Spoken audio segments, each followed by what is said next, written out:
ولقد آتينا موسى الكتاب وجعلنا معه أخاه هارون وزيرا فقلنا اذهبا إلى القوم الذين كذبوا بآياتنا فدمرناهم تدميرا وقوم نوح لما كذبوا الرسل أغرقناهم وجعلناهم للناس آية وأعتدنا للظالمين عذابا أليما وعادا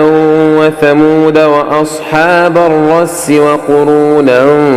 بين ذلك كثيرا وكلا ضربنا له الأمثال وكلا تبرنا تتبيرا ولقد أتوا على القرية التي أمطرت مطر السوء أفلم يكونوا يرونها بل كانوا لا يرجون نشورا وإذا رأوك إن يتخذونك إلا هزوا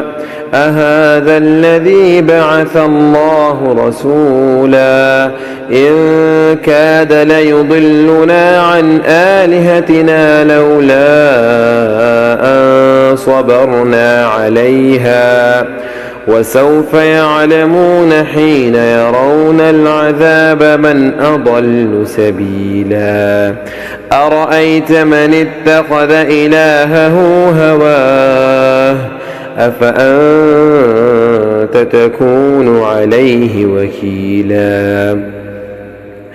أم تحسب أن أكثرهم يسمعون أو يعقلون إن هم إلا كالأنعام بل هم أضل سبيلا